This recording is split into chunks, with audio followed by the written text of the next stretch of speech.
Sí, muy breve, para rápidamente irme a sentar junto a ustedes y ser uno de los más, escucha a los que saben sobre este tema. Señalar que, bueno, la idea de la convocatoria surge a partir de la prórroga que ha habido en el debate respecto al Código Civil, la reforma del Código Civil y Comercial. La idea, usted sabe, se está cumpliendo la etapa de los 90 días que estaba planteado, pero por suerte, porque hemos recorrido todo el país. Hoy, mientras estamos nosotros acá, yo no pude viajar, pero hago una audiencia pública en Ushuaia.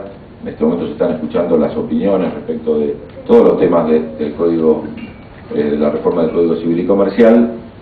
En distintos lugares todavía nos queda por recorrer, pero lo importante es que haya habido una participación popular muy importante. Ya hay miles de personas que tuvieron la posibilidad de hablar en cada una de las audiencias y que han planteado acuerdos, desacuerdos y debates profundos.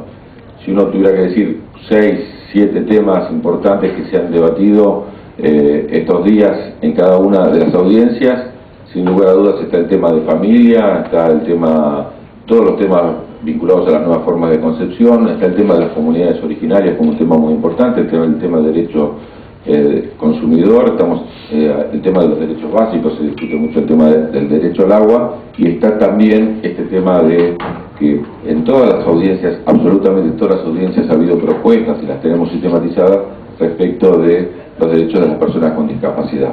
Ha habido, ustedes saben, en los últimos años varios cambios importantes que nos obligan a reflexionar. Algunos de los cambios tienen que ver con la adhesión argentina al convenio, y otros tienen que ver, por ejemplo, con el cambio que hemos hecho, y nosotros hemos participado fuertemente en el debate, con respecto a la ley de salud mental, por ejemplo, que son cambios junto a la ampliación de otros derechos, por ejemplo, que también en el tema de discapacidad se han planteado ya con anterioridad en la Ley de Educación Nacional, hace ya 6 o 7 años, que impactan de una u otra manera sobre esta realidad. Así que, bueno, lo que queríamos hoy era convocar a los interesados, a los preocupados, a debatir junto con algunos de los especialistas que estuvieron en la elaboración y especialistas que nos pueden ayudar a iluminar a nosotros respecto de qué sugerencias proponer o tener más argumentos para fortalecer lo que está allí. Sobre muchos temas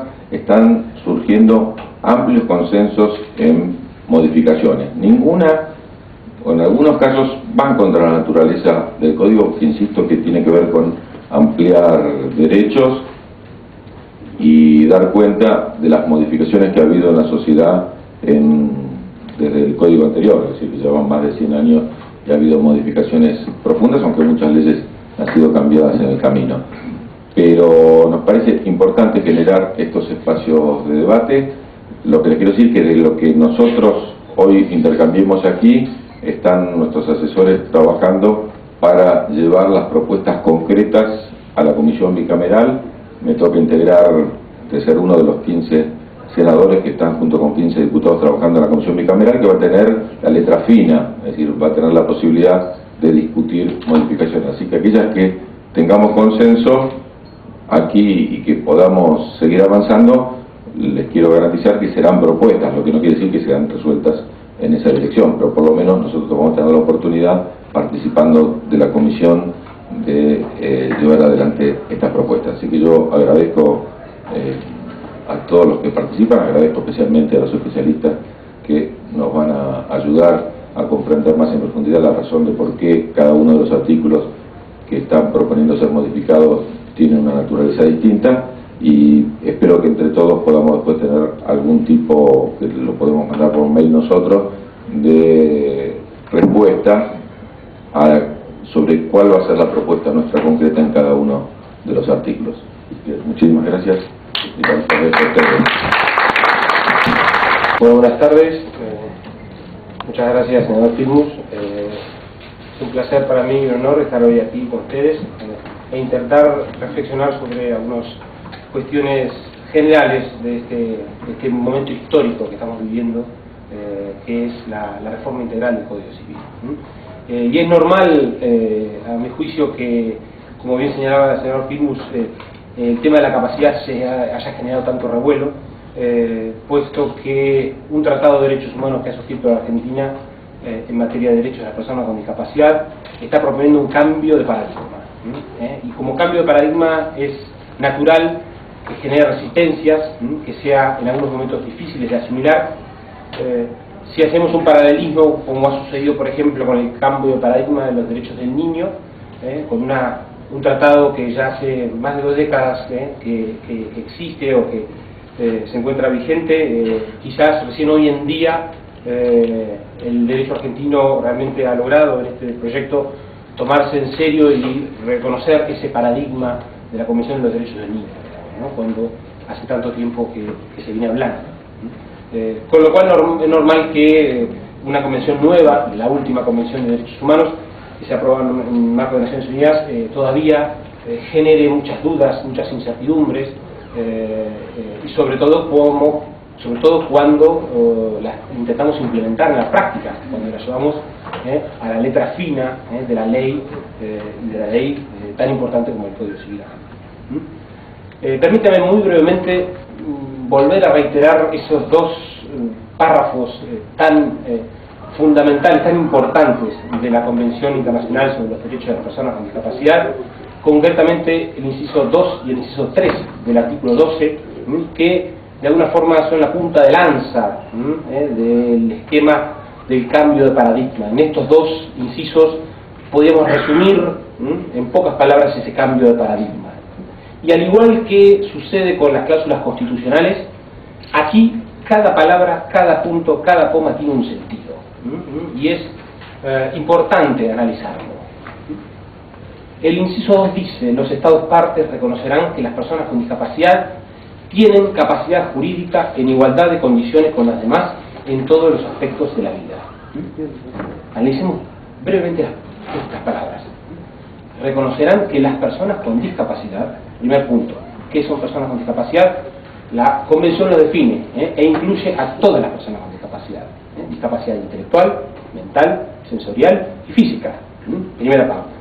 Segundo, tienen capacidad jurídica. Otro tema, otra palabra que generó enormes debates en su momento, con la oposición de algunos estados como los estados árabes, Rusia y China, diciendo: capacidad jurídica sí, es capacidad de ostentar derecho, de tener derecho, pero no es la capacidad de ejercerlo, de decidir. Por suerte el debate se decantó y hoy en día podemos afirmar que capacidad jurídica, la Convención está hablando de la capacidad de hecho, de la capacidad de obrar, según la nueva terminología del proyecto del Código Civil.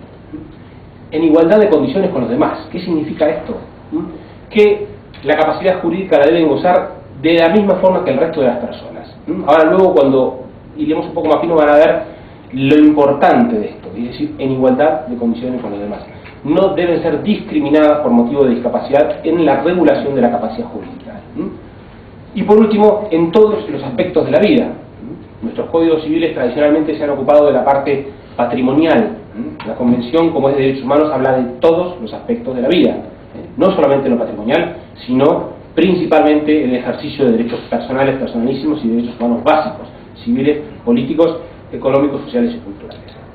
El tercer inciso del artículo 12 dice: los Estados adoptarán las medidas pertinentes para proporcionar acceso a las personas con discapacidad al apoyo que puedan necesitar en el ejercicio de su capacidad jurídica. Al apoyo que puedan necesitar en el ejercicio de su capacidad jurídica.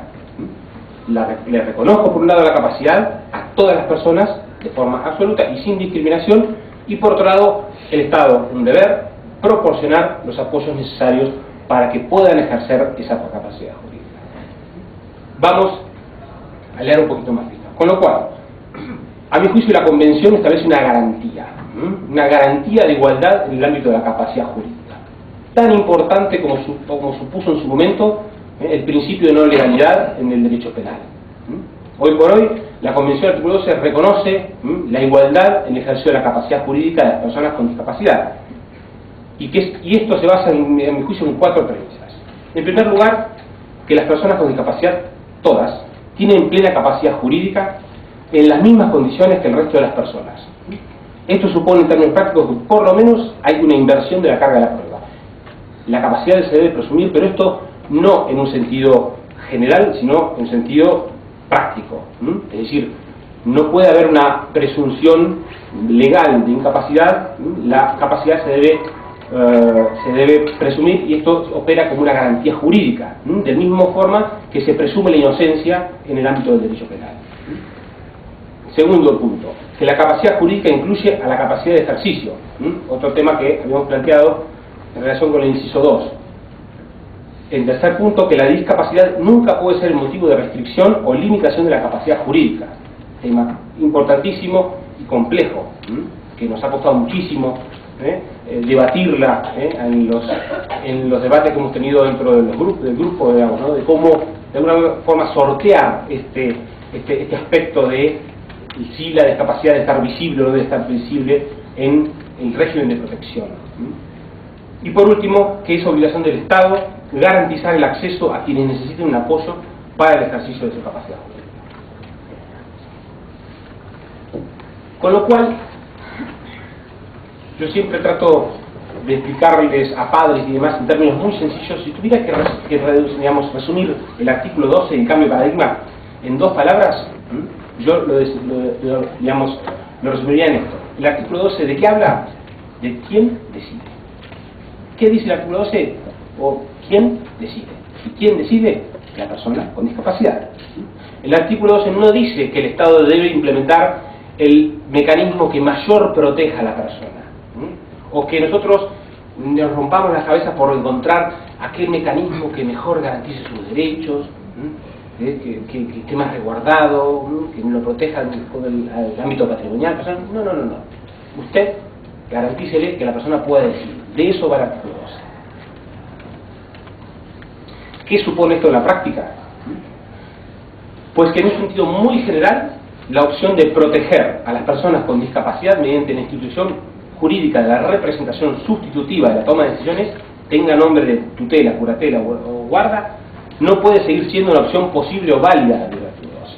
Debemos intentar abandonar, salvo, luego vamos a ver aspectos muy excepcionales, que la representación, la curatela, la representación sustitutiva de la persona sea la herramienta o la opción válida para proteger.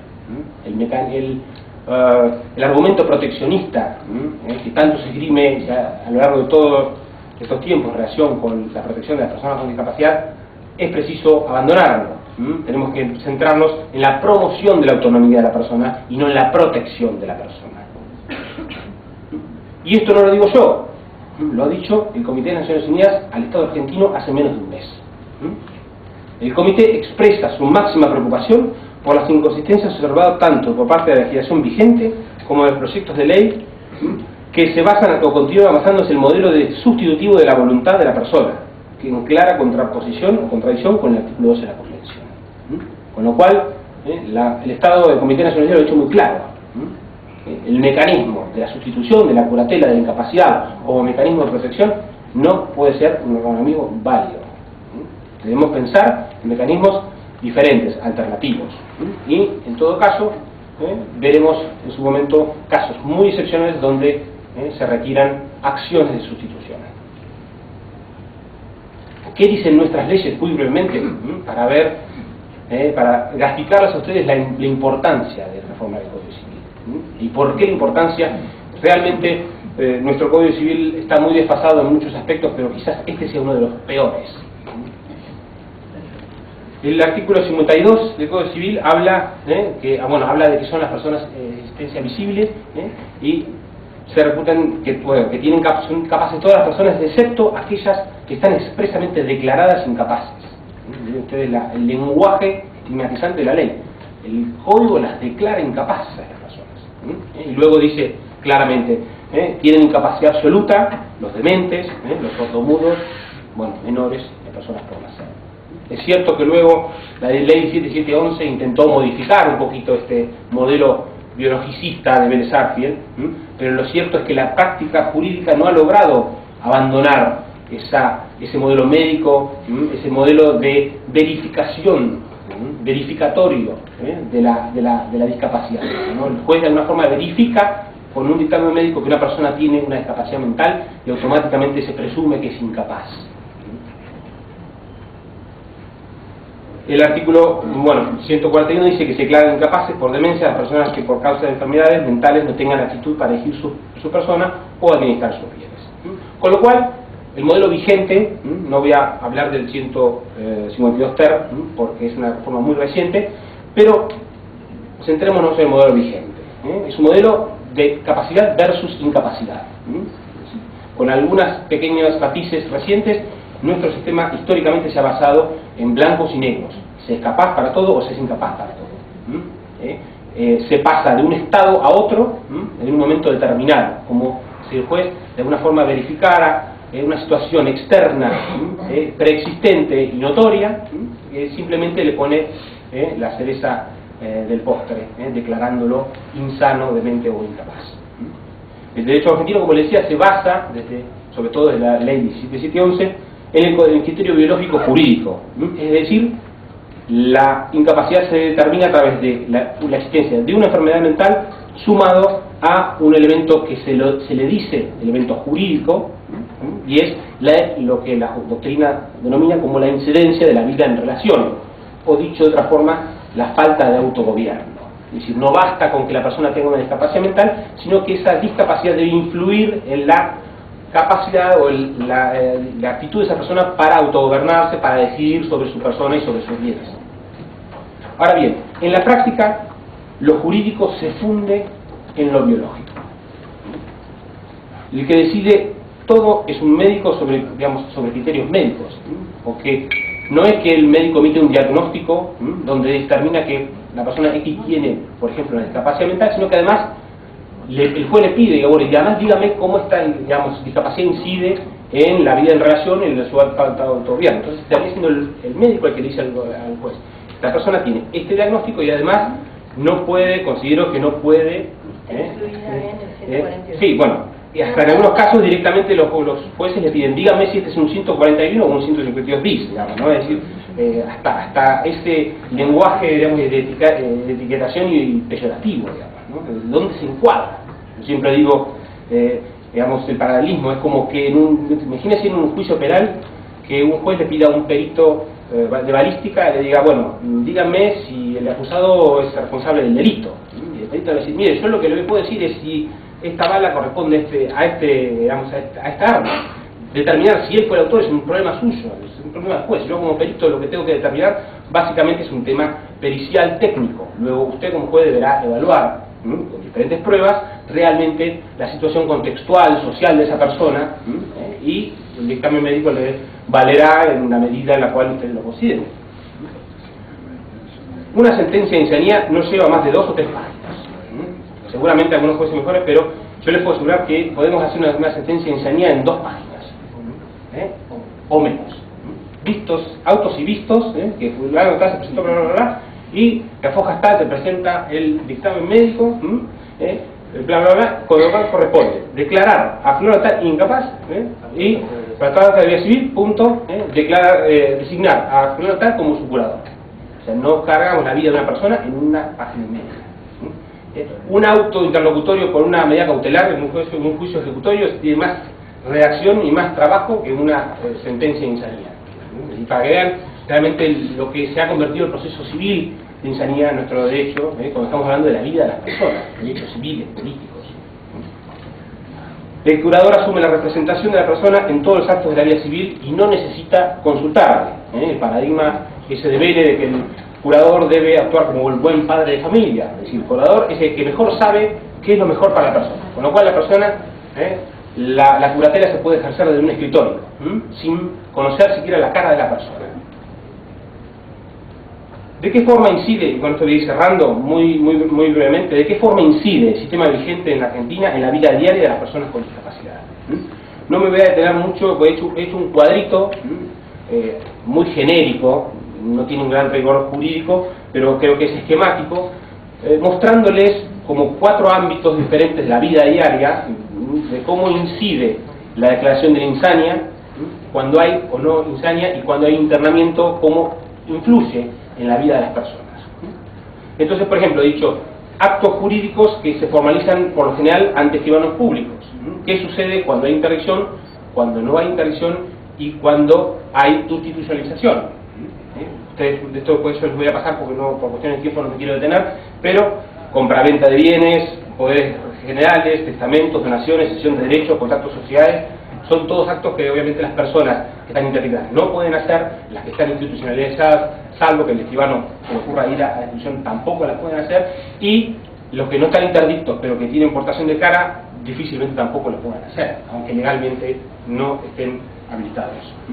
Actos jurídicos que deben ser formalizados ante un juez de forma obligatoria: adopción, emancipación, sucesión a intestato, prestar o contestar una demanda, testigos, etcétera. También la situación bastante similar. Los que están interdictos, que son sanos, no pueden hacer nada de esto.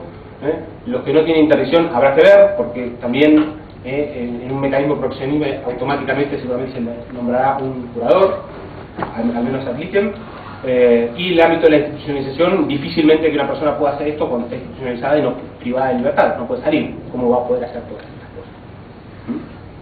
Actos jurídicos que se formalizan ante un funcionario público, por ejemplo, matrimonio, el sufragio, el voto, salir del país, presentar actos administrativos, pensiones, documentos, DNI, todas estas cuestiones. ¿Qué sucede cuando la persona está interdicta, no interdicta? Bueno, aquí luego se les va a mencionar el plan ANSES, que también es otro tema, pero lo concreto es que las personas no pueden hacer nada de esto una vez que están interdictas, y en muchos casos, aunque no haya una interdicción o una incapacitación, tampoco, por discriminación actitudinal, tampoco se les permite hacer. Ni que hablar la gente que está institucionalizada, donde en algunos casos no hay, en la mayoría de los casos no hay una limitación legal, pero prácticamente no pueden ejercerlos. Y por último, actos que se llevan a cabo ante profesionales, como son médicos, abogados, por ejemplo, consentimiento para tratamientos médicos, consentimiento para esterilizaciones o abortos, consentimiento para prácticas médicas invasivas. Todas estas cuestiones, que luego seguramente los vamos a abordar, son aspectos que el nuevo código de una forma trata de traer, digamos, de visibilizar, en un código patrimonialista donde realmente estas cuestiones no eran una preocupación del momento. Para ir finalizando, últimos 2 minutos, en esta última presentación les quería compartir con ustedes una especie de hoja de ruta hacia la reforma, es decir, qué tipo de reflexiones nos plantea la Convención del cambio de paradigma, pensando en la reforma y en lo que estamos hoy debatiendo. El primer punto es necesario tener una herramienta legal que habilite la privación o restricción de la capacidad de las personas, ¿sí o no? Yo creo que claramente sí. Evidentemente necesitamos restringir la capacidad de las personas, de los niños en algunos casos, de las personas ausentes, con lo cual pareciera ser que es necesario tener algún tipo de herramienta jurídica. Y ahora hablo de las personas, no de las personas con discapacidad, en sentido general. A ver, ahora, si decimos que sí, segunda pregunta: ¿sobre qué criterio se priva o se restringe la capacidad? ¿Sobre qué lo vamos a restringir? ¿Sobre un criterio de edad? ¿Sobre un criterio de madurez? ¿Sobre un criterio de discernimiento? ¿Sobre un criterio de riesgo? ¿De género? ¿De salud mental? ¿De discapacidad? ¿Cuál es el criterio que debemos utilizar? Hemos visto que en el ámbito de los derechos del niño, tradicionalmente se ha usado un criterio de edad estricto, los 18 años, y hoy el código intercala entre un criterio de edad y un criterio de madurez. Lo podemos discutir. Tercer punto: ¿qué efectos supone la privación o restricción de la capacidad de la persona? Más allá, primer punto, decidimos, ¿le podemos restringir o no? Digamos que sí. ¿Sobre qué elemento lo vamos a basar? Supongamos sobre la salud mental. Tercer punto: ¿qué efectos tiene esa privación o restricción de la capacidad? ¿Es de forma absoluta? ¿Es de forma relativa? ¿Es de forma permanente, temporaria? ¿Afecta lo patrimonial, lo personal, ambos? Nuestro sistema era absoluto y expansivo, aplicaba a todos los ámbitos, hacia el futuro y prácticamente, salvo una sentencia de rehabilitación, de forma permanente. Cuarta cuestión: ¿sobre qué medios probatorios se debe basar el juez para fallar? Gran tema. Gran tema. Más allá de determinar jurídicamente la regla, la fórmula, los criterios de incapacidad, ¿cómo en la práctica vamos a habilitar al juez para fallar, para decidir sobre la restricción de la capacidad de personas? Lo va a hacer sobre un dictamen médico, sobre un informe interdisciplinario, sobre pruebas sociales, sobre pruebas testimoniales, sobre qué ámbito probatorio lo hace. Quinto punto, ¿qué herramientas jurídicas utilizamos para contrarrestar la privación o limitación de la capacidad? Es decir, por un lado se la estamos limitando o privando, digamos, tenemos que plantear una herramienta. ¿Cuál es la herramienta que vamos a implementar? ¿Es la de un curador? ¿Es la de un sistema de apoyos? ¿Es la de un administrador? En sexto punto, ¿en qué carácter actúa ese curador, esa persona de apoyo o administrador? ¿Es representante legal? ¿Es codecisor? ¿Es asistente? ¿Es intérprete?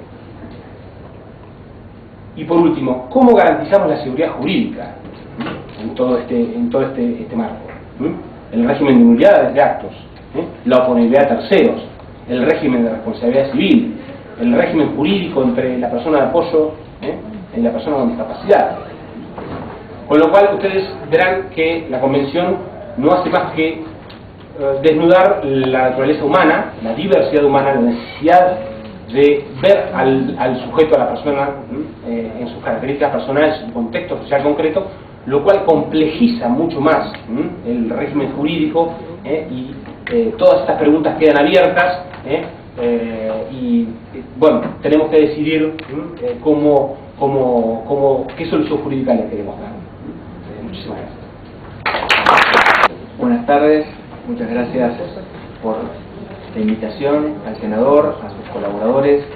Quiero agradecer especialmente la posibilidad de poder explicar acá este texto. Hemos tenido el honor de trabajar con el doctor Alfredo Kraut, que fue el presidente de la subcomisión que se encargó del tema de salud mental dentro de la comisión. Ustedes saben que la comisión está compuesta por 3 prestigiosos juristas, el doctor Lorenzetti, la doctora Kemmelmacher y la doctora Hayton. Ellos dividieron el Código Civil en 33 subtemas con un coordinador general, prestigioso jurista también, menos conocido, el doctor De Lorenzo, y el área de salud mental fue encargado del doctor Kraut, y fue él quien nos convocó a nosotros 3, y bueno, obviamente a muchísima otra gente que hoy acá no está presente, que de distintos lugares fueron aportando todas las ideas que con mucho esfuerzo se han plasmado en el texto que vamos a ver aquí. Francisco nos dio el marco general, el marco teórico, del cual se desprenden o se desgranan todas las normas que se van a introducir en el derecho interno que están proyectadas, el paradigma de la construcción social de la discapacidad. Es un modelo, una manera de ver o de entender la discapacidad, no solamente como un problema particular, individual de la persona que tiene esa discapacidad, sino también que la discapacidad se forma o se conforma con elementos sociales, es decir, con la incapacidad de la sociedad para dar una respuesta a todas las personas que son miembros de esa comunidad. Desde el momento que yo, que soy papá de 2 hijos, voy con un carrito llevando a uno de ellos por la calle y no cuento con una rampa para subir una vereda, o que los ascensores no tienen el tamaño suficiente, yo, que no tengo ninguna discapacidad física, también me transformo en una persona con discapacidad, ¿sí?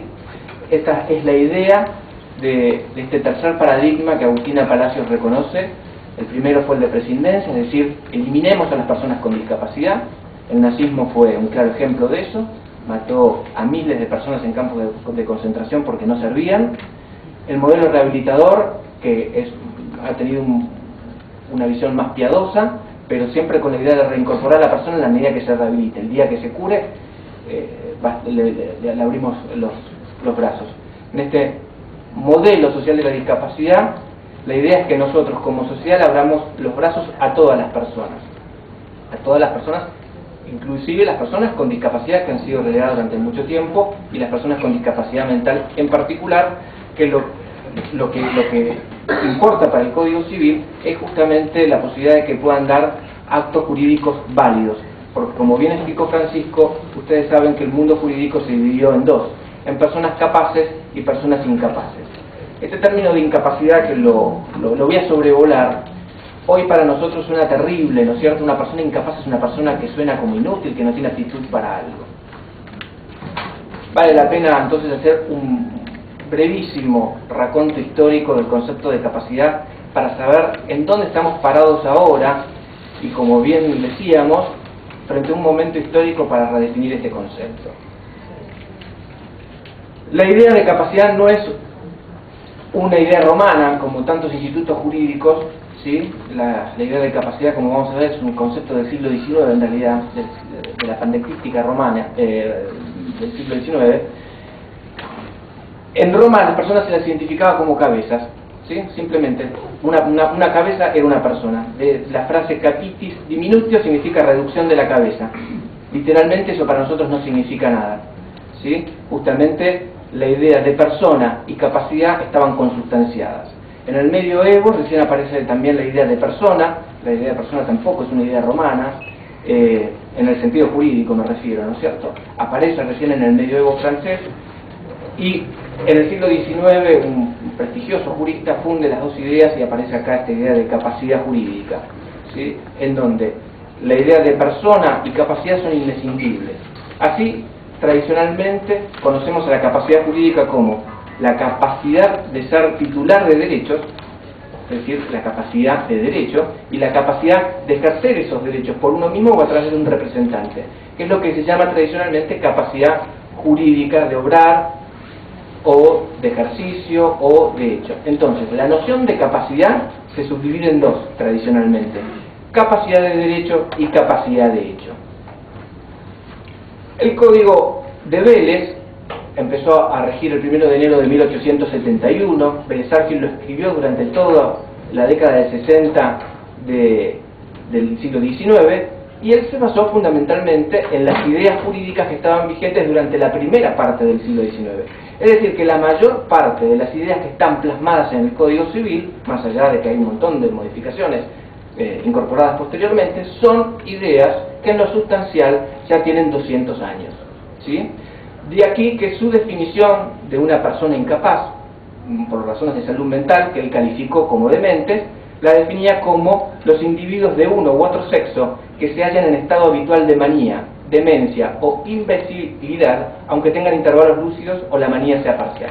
Vean el lenguaje, lo duro que es, lo cargado de conceptos médicos para el siglo XIX, ¿no es cierto?, de lo que podía entenderse por salud mental.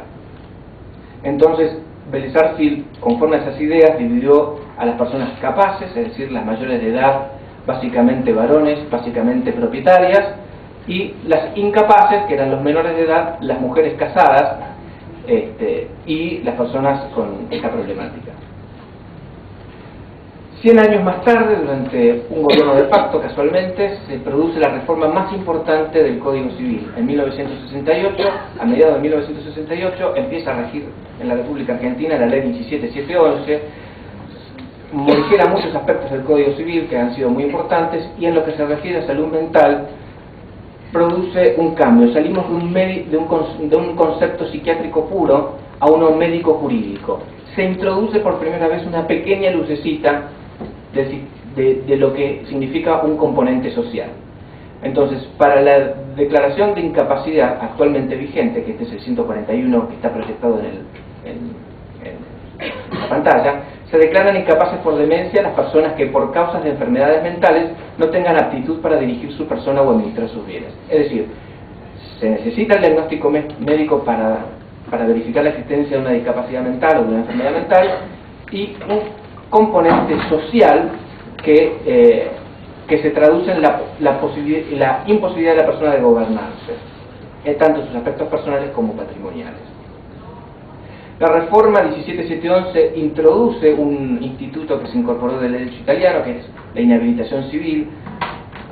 La idea de esto fue morigerar los efectos de este binomio antagónico capacidad-incapacidad. Las personas declaradas inhabilitadas en los términos de 152 bis fundamentalmente son personas capaces, es decir, con aptitud para ejercer por sí mismos sus derechos, pero ciertos derechos, especialmente los patrimoniales, los actos de disposición patrimonial, quedan sujetos a la asistencia de un curador. Con lo cual, en el Código Civil actual, en la ley vigente, tenemos dos tipos de curadores: un curador de representación para las personas declaradas incapaces o dementes, y un curador de asistencia para las personas inhabilitadas es decir, del régimen 152 bis.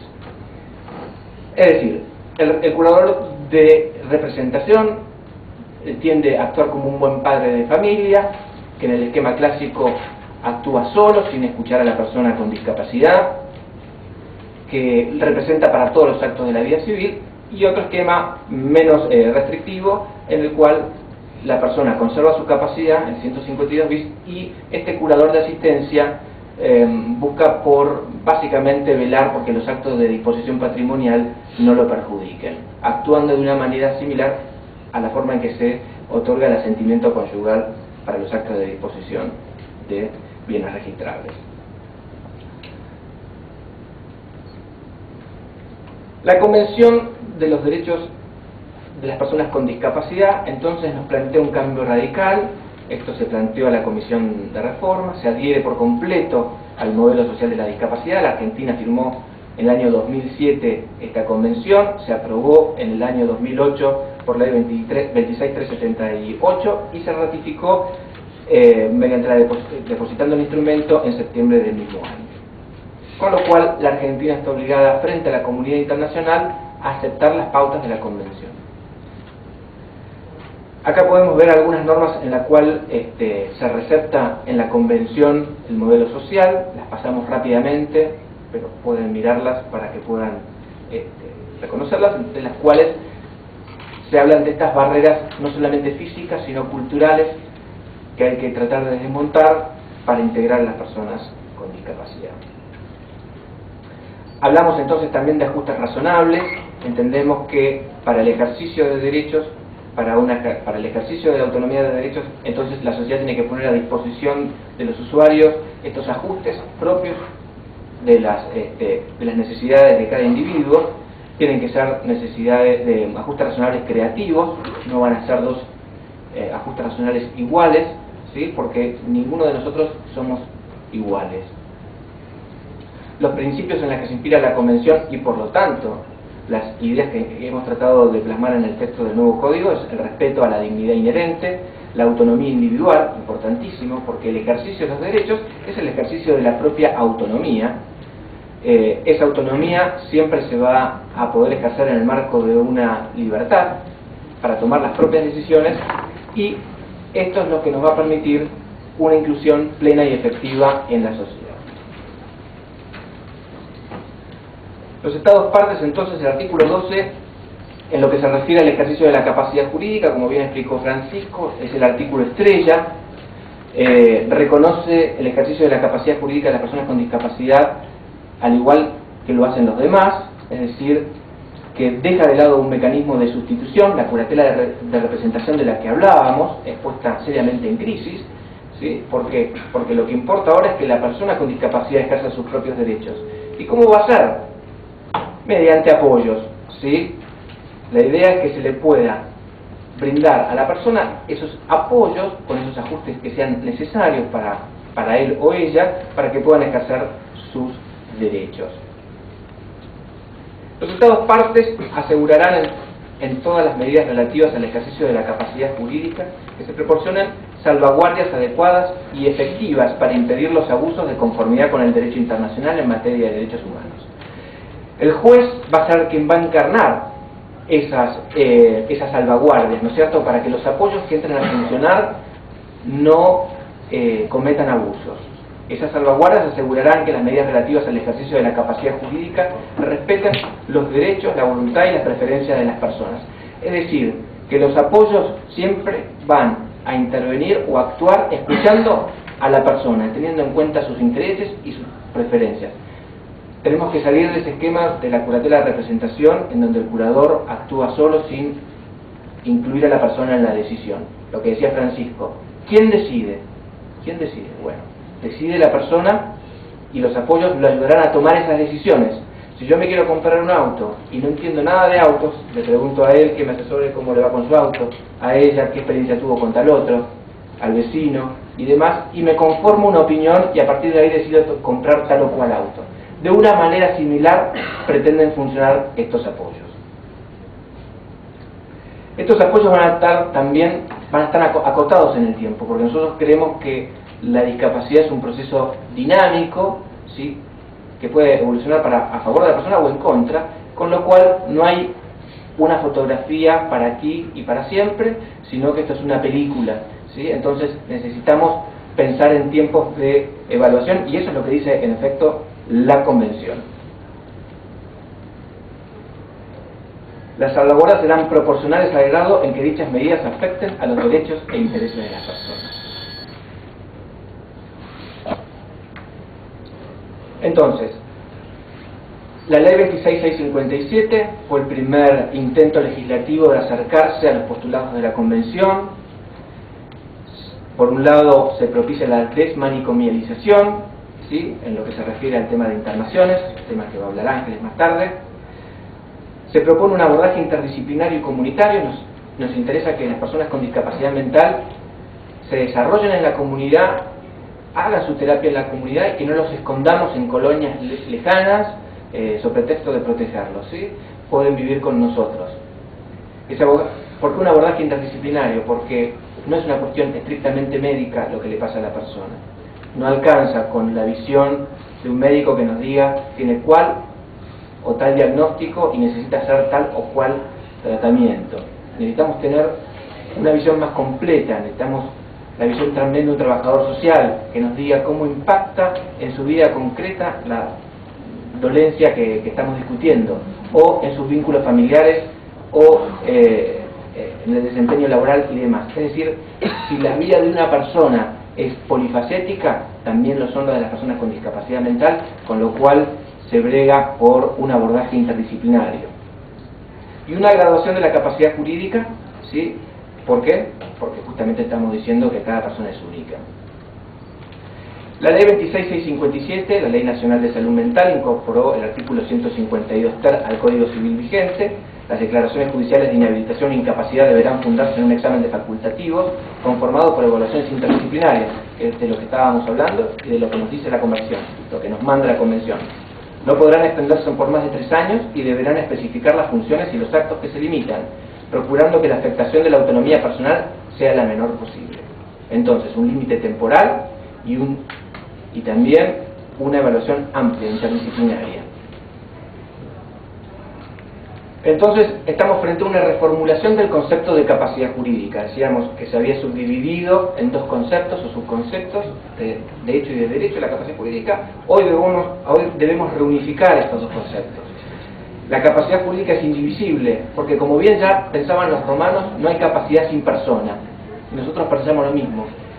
Si decimos que es una persona humana, hay capacidad jurídica. El anteproyecto de unificación, entonces, sale de una visión patrimonialista del Código de Vélez, abandona gran parte de su ropaje paternalista, se incorpora al modelo de la construcción social de la discapacidad y se adopta un sistema mixto de sustitución en la toma de decisiones para casos excepcionalísimos, gravísimos, una persona, por ejemplo, en estado vegetativo, y consagra como regla general la asistencia para la toma de decisiones, ¿sí? Es el mecanismo de apoyo. Entonces, los principios constitucionales basados al proyecto son la libertad en el ejercicio de la autonomía, la igualdad, ¿sí?, como reconocer la discapacidad como parte de la diversidad humana, y la responsabilidad de cada individuo. Estos son los artículos que están viendo, es la versión normativa de lo que veníamos hablando, ¿no es cierto?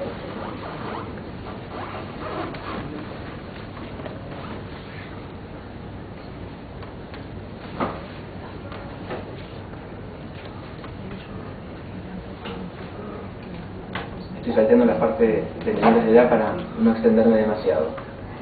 Entonces, las reglas generales que se instituyen son que la capacidad jurídica de ejercicio se presume, se consagra. La Ley de Salud Mental la consagra expresamente, el Código Civil también lo hace.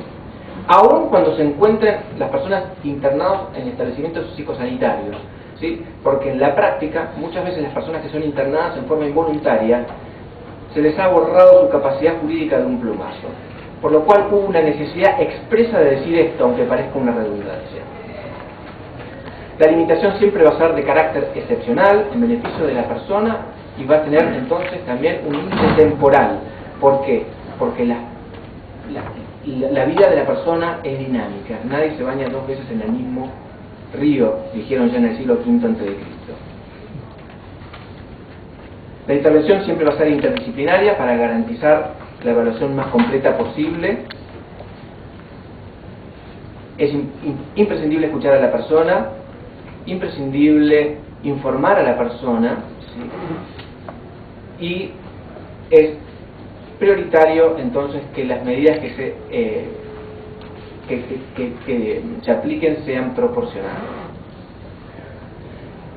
El artículo central con relación al ejercicio de la capacidad jurídica lo encontramos en el artículo 32. Lo voy a leer por si hay alguien que tenga dificultades visuales. El juez puede restringir la capacidad para determinados actos de una persona mayor de 13 años que padece una adicción o una alteración mental permanente o prolongada de suficiente gravedad, siempre que estime que del ejercicio de su plena capacidad pueda resultar un daño a su persona o a sus bienes. En relación con dichos actos, el juez debe designar el o los apoyos necesarios que prevé el artículo 43, especificando las funciones con los ajustes razonables en función de las necesidades y circunstancias de la persona. El o los apoyos designados deben promover la autonomía y favorecer las decisiones que respondan a las preferencias de la persona protegida. Por excepción, cuando la persona se encuentra absolutamente imposibilitada de interaccionar con su entorno y expresar su voluntad por cualquier modo, medio o formato adecuado, y el sistema de apoyo resulta ineficaz, el juez puede declarar la incapacidad y designar un jurado. Este artículo es importantísimo. Primero, no se va a poder restringir a ningún menor de 13 años su capacidad jurídica. ¿Por qué? Porque ya de por sí las personas menores de 13 años son incapaces para el derecho, por la razón objetiva de su edad. Con lo cual, una doble restricción de la capacidad jurídica no tendría ningún sentido. Debe darse entonces sí una problemática de salud mental, sea de adicciones o una alteración permanente o prolongado, pero no cualquier alteración, sino debe tener una entidad suficiente en la que se comprometa el libre ejercicio de su autonomía y de cual la persona pueda resultar generadora de un autodaño. Se prevé la designación de uno o varios apoyos. En el esquema de Vélez, la curatela ha sido siempre unipersonal. Un problema que han tenido los padres, por ejemplo, con hijos con síndrome de Down, es que se encontraban en el ejercicio de la autoridad parental o de la patria potestad, como se llama todavía en el código, y que a los 21 años, o ahora a los 18, esa posibilidad de involucrarse desde el ejercicio de los deberes paternos con su hijo, cesaba automáticamente porque su hijo o hija alcanzaba la mayoría de edad. En España existe un instituto que es la patria potestad prorrogada, que nosotros no teníamos, y en el esquema de Vélez entonces uno de los dos va a tener que ser designado curador.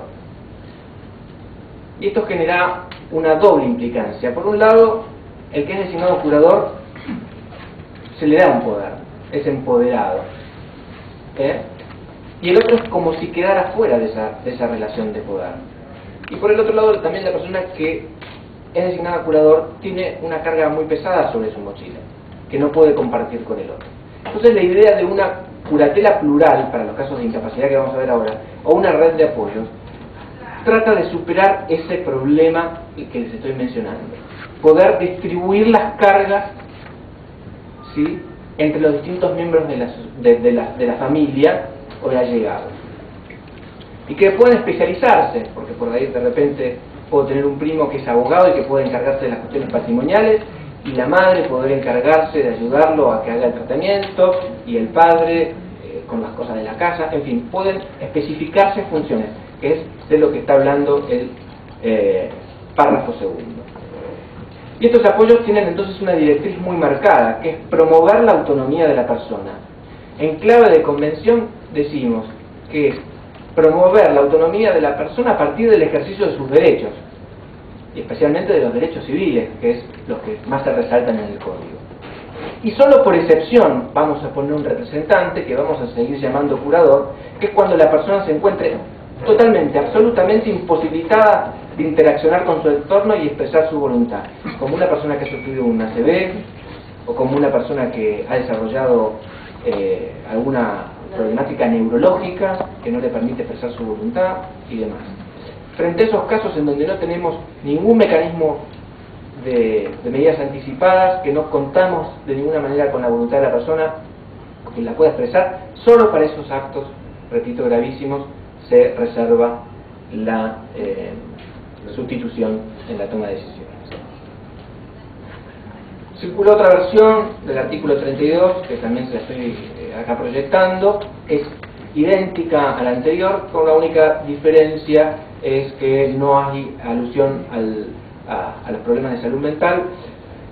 El inconveniente que se le encontró a esta norma es que podía llegar a generar un uso excesivo, por ejemplo, una persona que sea analfabeta, que se le pongan apoyos y demás, y se le restrinja la capacidad jurídica. Pareció que la versión anterior revestía mayores garantías que una fórmula neutra, que la fórmula que estamos viendo tiene la magia, por si me permite la expresión, de que no discrimina, no distingue, ¿no? Da una mayor igualdad frente a todos los ciudadanos. La intervención del propio interesado en el proceso es otra de las directivas que se plasman, si bien es cierto que las cuestiones procesales son cuestiones locales de cada provincia. Acá se ha querido mandar una señal clara, que es decir, que en los procesos de insania ahora la persona va a tener que tener una participación activa, ¿sí? Hay que escucharla, si la persona puede venir con su abogado, puede aportar pruebas, y solo si no lo hace, el Estado va a proporcionarle una defensa. Salimos del esquema del curador provisorio, una figura que seguramente fue introducida con muy buenas intenciones, pero que ha generado mucho daño, porque el curador provisorio, normado en el 147 del Código vigente, ha funcionado en la práctica como un auténtico sustituto de la voluntad, es decir, con el auto de apertura a prueba a la gran mayoría de la gente se le ha borrado de un plumazo su capacidad de ejercicio, con lo cual hemos querido reforzar esta idea de presunción de la capacidad jurídica, no con un curador provisorio y alguna idea que pueda llevar a confusión, sino directamente como un abogado. De la misma manera que el artículo 22 de la Ley de Salud Mental se refiere respecto de las personas internadas involuntariamente, replicando el mismo esquema. También se asegura en la entrevista personal con el juez, nos importa que el juez escuche a la persona, que haya un contacto directo.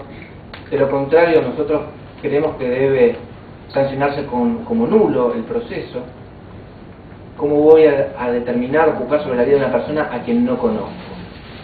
Y la sentencia tiene que ser clara, tiene que hablarnos del diagnóstico, de los recursos que la persona tiene, de las funciones de los apoyos, cómo van a funcionar esos apoyos, y deben tener también un plazo de 3 años y deben ser revisadas de la misma manera que hoy la Ley de Salud Mental nos manda hacer con la incorporación del artículo 152.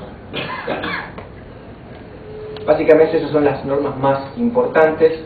Obviamente hay un procedimiento para el cese. Lo último de lo que le quiero hablar es de los pródigos. Es una figura que ha dado mucho de qué hablar en la doctrina. Vélez Sarsfield lo había eliminado del Código Civil, la Ley 17711 lo reincorporó. La idea fue mantenerlo, no está tan vinculado con el tema de salud mental, aunque algunos dicen que sí, pero bueno, se ha mantenido con un régimen de inhabilitación civil, que es el único caso específico de inhabilitación en sentido estricto que está proyectado que quede. Muy importante también para mencionar es la posibilidad de designar el propio curador o las medidas de apoyo que uno crea necesario, las redes de apoyo uno puede crearlas a partir del artículo 60 y las medidas anticipadas. Esto no existe en el código actual. Me parece que es una cosa que nos catapulta muchos escaños hacia adelante. ¿Quién mejor que uno conocer en quién confiar, ¿no es cierto? Pensando que uno tiene por ahí alguna enfermedad degenerativa del órgano cerebro y demás, y sabe cuál va a ser el final de uno. Bueno, poder organizar eso, ¿no? Qué buena posibilidad de poder organizar nuestro futuro. Dejo la tutela para menores para otro momento. La curatela entonces lo más importante es excepcional, y también se prevé la curatela plural, que es otro de los grandes avances que hemos pensado. Y no los voy a aburrir con nada más porque podríamos seguir hablando de otros aspectos también, pero bueno, ya me parece que es mucho.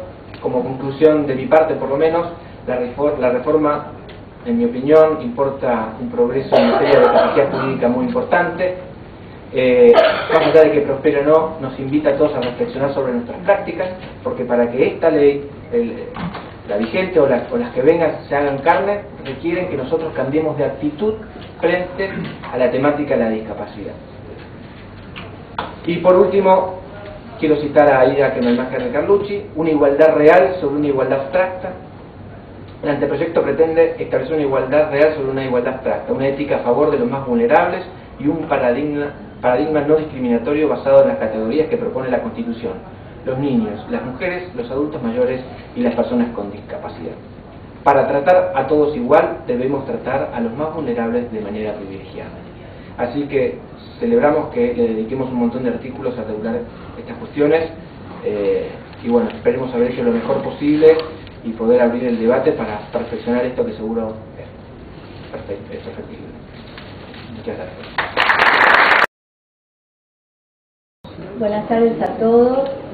Quiero agradecer en especial a mis colegas con los que comparto el panel, porque estamos trabajando desde hace un tiempo con todo esto y poniéndole todas las pilas y todas las ganas que tenemos para que haya un cambio. Al senador Daniel Filmus también por habernos invitado, y en especial a Alfredo Kraut, que es nuestro manager, nuestro sponsor, no sé cómo se llama, bueno, quien es el que ha confiado en nosotros para que estudiemos y para que discutamos y para que reflexionemos sobre la necesidad del cambio, y es una persona muy generosa por habernos enviado acá, a ver si podemos hacer algún aporte. Antes que nada, yo les quiero decir que yo voy a hablar, o voy a tratar de darle un contenido más desde la práctica a todas estas reformas. Tengo una experiencia, por la edad que tengo 60 años, tengo una experiencia de 38 años en el Poder Judicial, y desde hace 30, no sé, ya no sé cuántos, soy defensora de personas menores de edad y de personas incapaces, y ahora soy asesora tutelar de las personas menores de edad incapaces, con lo cual esta reforma es como el anhelo de muchos años y de mucha práctica, tratando de ayornar la situación de las personas para que pudiéramos realmente consustanciarnos en estos cambios. Un poco, soy docente en muchas escuelas judiciales del país, y por pedido del doctor Kraut también he ido a muchas provincias a hablar con los jueces como militancia de este cambio, porque los jueces tienen mucho que ver en la aplicación. El tema va a ser cómo logramos que las personas que siempre han visto el mundo y la ley de una manera puedan modificar su forma de ejercer su magistratura. Acá no se trata de decir quién es el bueno y quién es el malo. Hay veces que la ley en estos aspectos que hoy mis queridos colegas han desarrollado de forma brillante, los jueces están acostumbrados a actuar de determinada manera, se sienten seguros en esta legislación que tienen que aplicar. No hay cuestión más. A mí no me gusta ser juez, nunca concursé para juez, siempre concursé para ser defensora, y el arte de los defensores es pedir, es saber pedir al juez para su defendido, para su cliente o para la persona a la que tiene que acompañar en este proceso.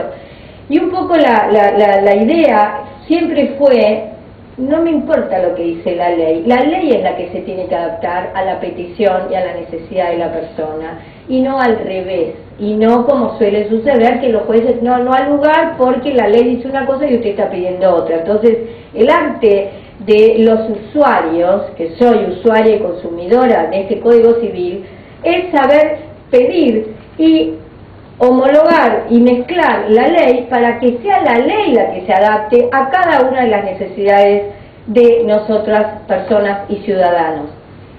Hoy, con esta reforma, eso es posible. ¿Por qué? Porque del Código Civil vamos a ser usuarios todos. Del Código Penal podemos no ser usuarios, del Código Aeronáutico podemos no ser usuarios, del Código Minero podemos no ser usuarios, pero el Código Civil sí, porque es el código para la gente común, para todos nosotros. O sea, nacemos, nos tienen que inscribir en el registro civil, todo eso está en el Código Civil. Seguimos creciendo y queremos hacer algún tipo de contrato y irnos a vivir solos y tenemos que hacer un alquiler. Bueno, ¿dónde está eso? En el Código Civil. Entonces, este cambio paradigmático que tiene su origen hace 41 años, cuando después de la guerra los países se sentaron y dijeron, bueno, ¿qué vamos a hacer entre nosotros? ¿Vamos a seguir autorizándonos a navegar libremente por los mares o vamos a darles a nuestros ciudadanos alguna garantía de que los vamos a cuidar y los vamos a proteger y les vamos a dar derechos y ellos los van a poder utilizar, como son todos los tratados de derechos humanos? Son tratados entre países que le garantizan a nosotros ciudadanos todos los derechos que nos han reconocido en las constituciones, en los tratados.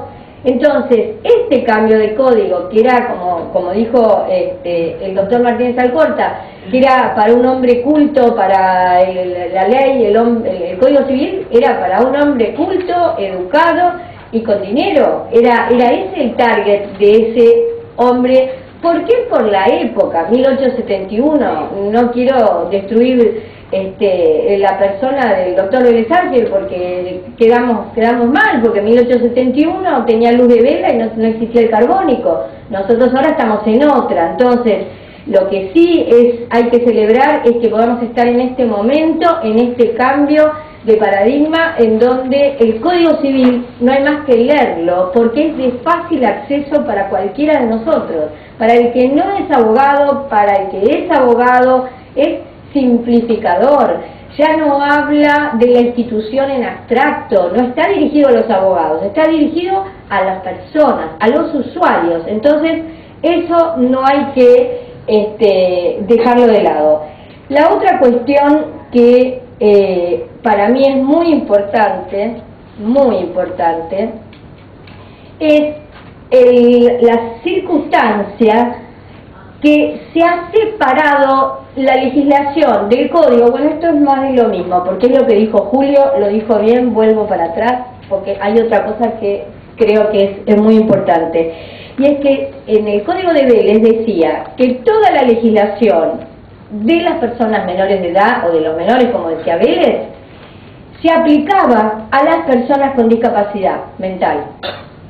Ahora no, esa norma se fue, no está más, y por suerte, porque para nosotros, los que tenemos que aplicar diariamente el Código Civil en nuestro trabajo, el tener que estar pensando que una persona, porque está deprimida, se le van a aplicar las normas de los niños, si bien el deseo de Vélez fue que para proteger a todos eligió la norma más favorable y quienes eran los que tenían más favor en el código eran los niños, entonces dijo, bueno, para todas las personas que las tengo aisladas, tienen que estar en un manicomio porque no existía el clonazepam, porque no existía la psiquiatría, porque no existía el ribotril, vamos todos lejos entre paredes, pero bueno, el derecho, ¿qué hace con estas personas? Y bueno, les da la protección máxima, que es aplicarle la normativa de la infancia.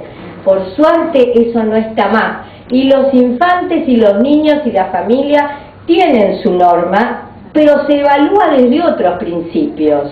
Las personas con discapacidad, de acuerdo a lo que dijo el doctor Julio y el doctor Francisco, parten desde otra premisa, parten desde la premisa de que se presume la capacidad de todas las personas, porque en el Código de Vélez también se decía esto, pero venía la excepción y la excepción borraba la regla, porque se presume la capacidad, pero solo pueden hacer lo que este código autorice. Entonces era abrir la ventana y cerrarla en el mismo momento.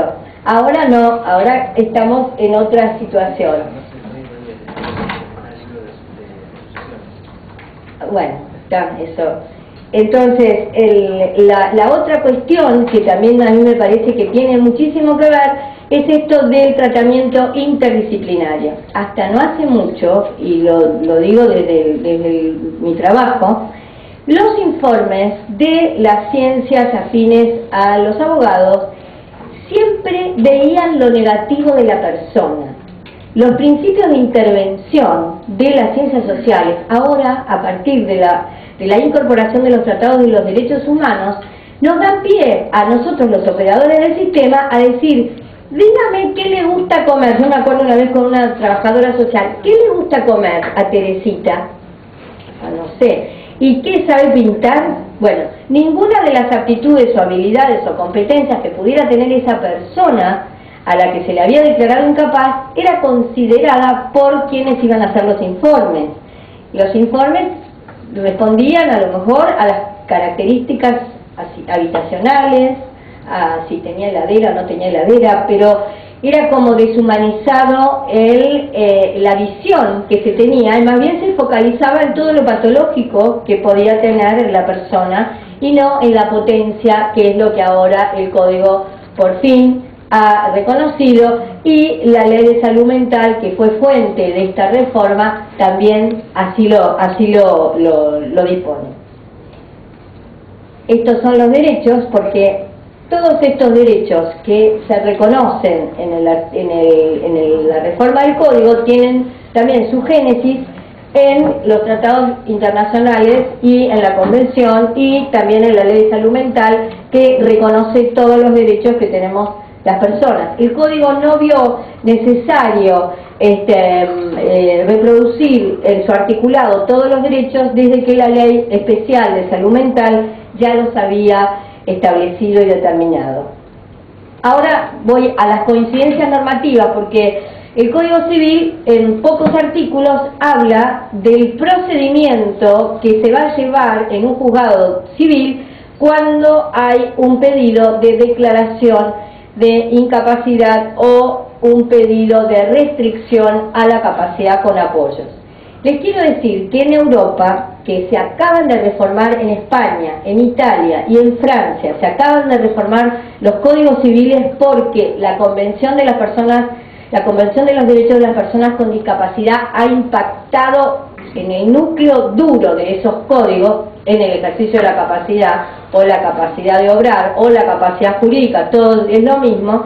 Han tenido que modificar los códigos, y el problema que ya se les está presentando es ¿qué hacemos con los apoyos? ¿Quién va a hacer apoyo? ¿Quién va a querer? ¿Hay que pagar? ¿No hay que pagar? ¿Quién lo va a pagar? O sea, y que ya, por ejemplo, el otro día lo vi en un libro, en Francia, en Rennes, en una universidad, ya están dictando el curso para hacer apoyos.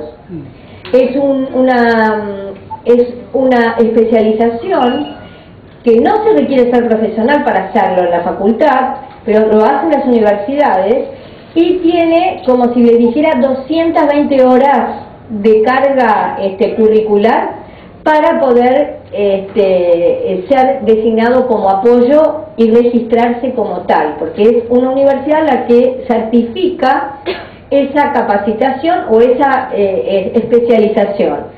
¿Qué se enseña en la carrera de apoyos? Se enseña ética, se enseña conocimientos jurídicos, se enseñan conocimientos médicos, se enseñan conocimientos de tipo social, y es algo que está en este momento,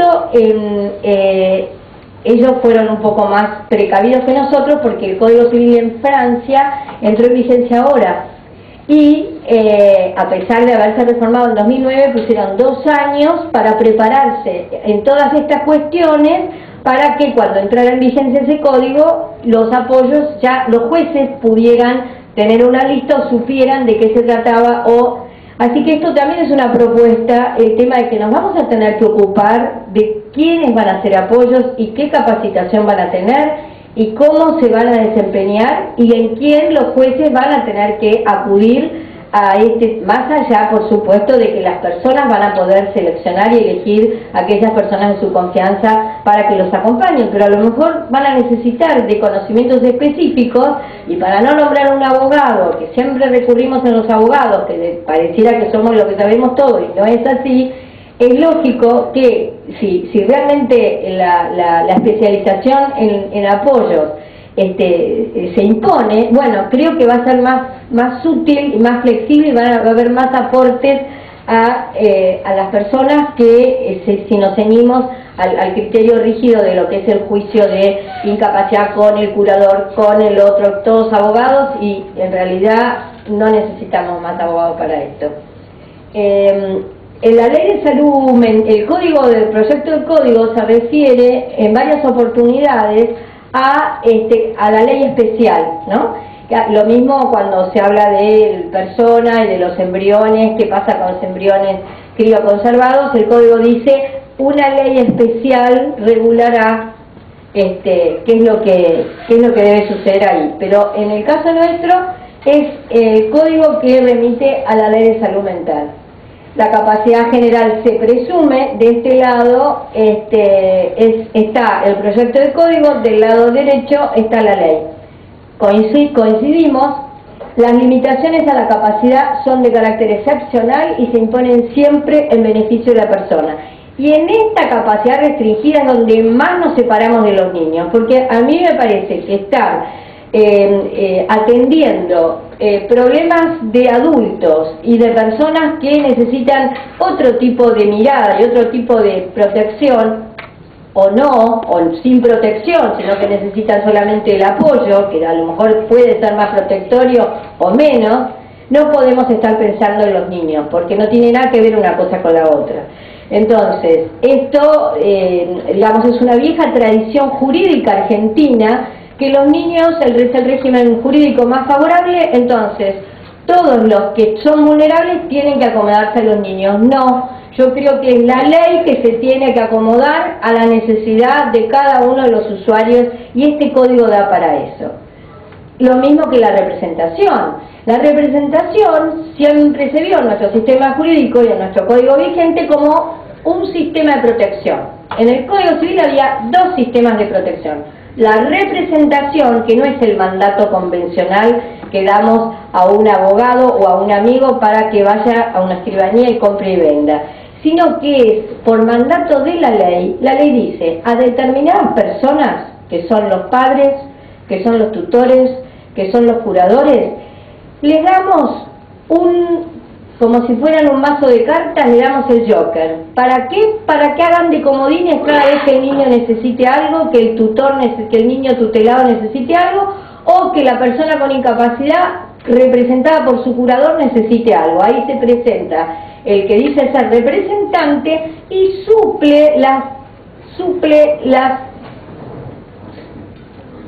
disposiciones, las desigualdades a nivel de ejercicio de la capacidad que existen para las personas. Eso fue lo que siempre existió, pero también es justo en este momento, porque no se puede declarar en forma abstracta a una persona con incapacidad, desprenderse del motivo que llevó a declarar esa capacidad y seguir adelante por la vida, porque no es así. El proyecto de ahora no se desprende del motivo que originó la incapacidad de la persona o la capacidad restringida, sino que lo sigue trabajando junto con el apoyo para que la persona recupere la autonomía, para que la persona pueda ejercer la decisión por sí misma. El curador de los asistidos o de los inhabilitados, no tiene nada que ver lo que está ahí, lo que estoy diciendo, pero discúlpenme, estoy enganchada con la diferencia entre la representación del curador y el curador asistente o inhabilitado.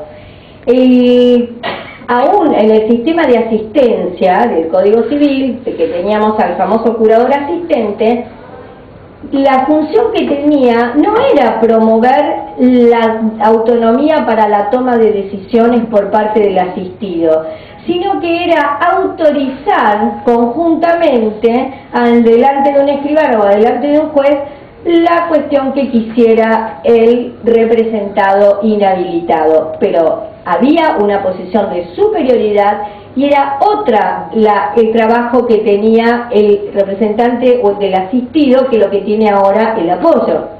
Porque el apoyo ahora no es que va a autorizar y va a aconsejar qué es lo que a él le parece que es lo mejor para su representado, sino que lo va a promover para que él pueda decidir lo que él quiera, que son cosas bastante diferentes. Ustedes me dirán, ¿y esto cómo se va a dar? Esto es imposible, por eso hay que empezar a trabajar en todos, como una operación pinzas, ¿no? Desde todas las áreas, porque a los jueces hay que explicarles también esto. Los jueces no van a todas estas reuniones porque están cansados, porque saben todo o porque no quieren tener más problemas de los que ya tienen.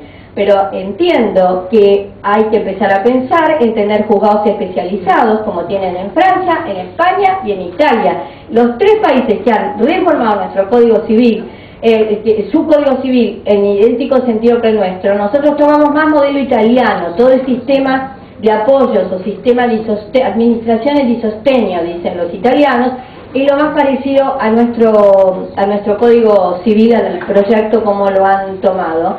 Entonces, ellos, los franceses hablan de la sentencia guante, ¿no? Que dicen que las personas tendrán una sentencia a su medida. Los italianos hablan de la sentencia a la hechura del sastre, también partiendo de las aptitudes, de las habilidades, de los deseos y de las preferencias de la persona. Bueno, el juez podrá decir qué es lo que no puede hacer, porque como se presume la capacidad, la persona puede todo, salvo algunas cuestiones que no pueda hacer. Y para eso le va a restringir la capacidad y para eso le va a designar el apoyo. Pero, como cada caso va a ser un mundo, cada sentencia es lo que decían acá, que tenían una hoja, con suerte, las sentencias de insanía o de interdicción. Entonces, ahora la sentencia, ya hay muchos juzgados provinciales que están aplicando el código nuevo. Están designando 2 curadores, 2 tutores, están realmente haciendo la sentencia a medida de la necesidad de la persona que concurre al tribunal. Pero también están manifestando las imposibilidades que tienen para poder sostener eso, porque las salvaguardas, que es otro de las patas que tiene este nuevo sistema, son los controles. ¿Quién controla? Bueno, el juez controla todo lo que puede, pero si el plan de parentalidad existe en el código cuando se habla de los padres que que ya no van a convivir más, entonces tienen que presentarse al juez con un plan de vida para el hijo, ¿no? Tienen que presentar eso. En el caso de los jueces de la sentencia a medida, van a tener que hacer un plan con el interesado para ver cómo esa restricción que le han impuesto, él la comprende, él la va a poder llevar a cabo y él la va a poder sostener. Todo esto requiere especialización, ¿no? Del operador. Entonces, creo que el tema de tener jueces nuevos, jueces que estén formados en este nuevo paradigma, también va a ser importante. Y este es un lugar donde yo creo que tenemos que empezar a pensar eso, a cómo nos capacitamos todos. Y seguimos como de este lado estaba el proyecto del código que dice el carácter interdisciplinario. Justamente todo el paradigma de que cada vez que uno se acerca o el Estado interviene para ampliar o restringir algún derecho de un ciudadano, tiene que hacerlo en forma interdisciplinaria. ¿Por qué? Porque la mirada cambió.